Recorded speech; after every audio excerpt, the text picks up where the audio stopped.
Okay, yeah, we're pulling out of this one farm down here in Ringgoes, New Jersey. Maybe you recognize it, maybe you don't, I don't know. I don't recognize it. I don't actually farm this ground. I'm paying the guy that I made the hay off of. $3 a bale is what I'm paying him, so not a bad deal. I come in, clean off the hay or the foxtail and whatever was left over from his wheat crop, and he's happy because it's clean, the property owner's happy because it's clean, and I'm happy because I made a few dollars. But anyway, this new hay wagon here, it's not bad. I did discover one little stupid problem with it, and that is there's supposed to be 50 pound of air in these tires. There's 14L 16-1 12-ply tires rated for 44 pounds, but I don't know. They said I should have 50 pound air in them. Well, there was 18 pound air in the tires, and I loaded it up, and it was just ridiculous, like to the point that the rims were almost touching the ground. So I went down to Champion Tire in Ringgoes, and they hooked me up really good. They filled my tires for free because I buy enough rubber down there, and it's all good. So, come on, tractor, quit jerking me around. But you can see, maybe you can't see, Timothy coming up behind me there. But I kind of take this corner wide because, yeah, maybe a 20-ton gear, but the damn thing is, I don't like twisting them axles like that. It just doesn't look too good. So anyway, yeah, we're going to do a little bit of a road ride on the way home. Maybe I'll speed that up. Who knows, but enjoy it. There's a look out over the hood of the 8120. I don't know, I guess somebody had asked me to do an interior tour of this tractor. Your dashboard is clear because there is no dashboard. It's just, you know, you get a turn signal or whatever there, but that monitors for the baler. That there is my gear on the 12th gear going 6.8 mile an hour at 1680 RPMs. This is my gear shifter. It's tiny. And that's fine because I don't think you need a honking big one to shift gears. Let me get out here on the road real quick. Timothy's coming up behind me with, oh shoot. Timothy and my dad, he's coming up too. Oh, we got a car coming down the road. That's always fun. So let me just kind of set this thing down. Maybe you can enjoy that. It's not a car, it's a pickup truck, but yeah, buddy. The gear shifter's there. Underneath these little panels, those are my hydraulic, selective control valves. There's 3 of them on this one. Room for a 4th one there someplace. Oh yeah, back there. This is your power takeoff shaft, and that is your RPMs, fuel gauge, temperature gauge, transmission gauge. And your controls for your windshield wipers and your fan speed, temperature, your, let's see, that is the air conditioner, your 4-wheel drive, your rear windshield wiper, and hazard lights.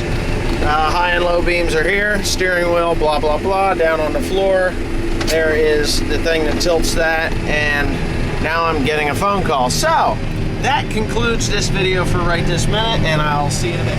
Amwell Ridge Cemetery. We're in 16th gear now, picking up speed, heading down the road.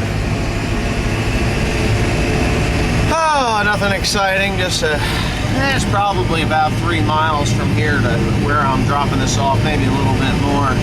But I just got a phone call, and it was a telemarketer. Now, you know, I can take this video to new heights, and I think I will. You know, telemarketers are the scourge of the earth. I mean, well, not really the scourge of the earth, but when you wake up and you're like 18 years old and you're standing at the podium collecting your diploma, where in the hell does it click that I want to spend my life as a telemarketer? Because I just can't imagine it. I mean, this guy is trying to sell me tools, and I told him, I don't want your damn junk tools. I buy okay tools. Sometimes I buy Napa tools. Sometimes I buy Craftsman tools.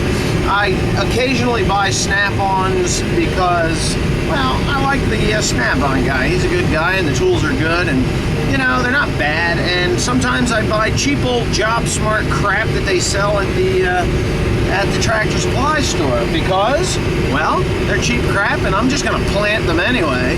And that is like the most unsuccessful crop I've ever had, which was a tool tree. I mean, I've planted enough tools in my lifetime that I should be wealthy as hell off of the, you know, the yield that you get, but I can never get them to sprout. But anyways, this guy, he calls up and he says, I haven't talked to you in a while. And he says, that's because I don't want to talk to you. And he gets real arrogant. He's like, you know, you don't have to be an asshole to me. I'm just trying to sell you tools. I'm like, well, I bought some tools from you. They were junk. I told you they were junk. You sell me good tools, I'll buy again from you. He says, well, we got better quality stuff now. Where's it made? China. Okay, that's enough for me. Goodbye. I hang up on the guy. Well, he calls back, and I answered it. Duh. Like, I shouldn't have answered it. But the guy proceeds to rip into me. He's like, you know, you effity blank, blank, blank. You just, you know, I'm trying to make a living doing this. You're a telemarketer. You're like the rapist of the freaking telephone community. You're useless. Stop calling. If I want to buy something, I'll call you up and say, hey, I want your product. Don't call me trying to sell me your Chinese crap. I don't want it. It breaks. It's unreliable. It's brittle. It can hurt me. I don't want to be hurt using a tool.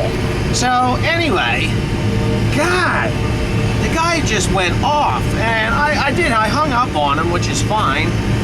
But again, and he hasn't called back, but you know, I expect him to. And he's been calling me for like a year. About every 3 or 4 weeks he'll call up, say, hey, can I sell you some tools? I'm like, no, you can't.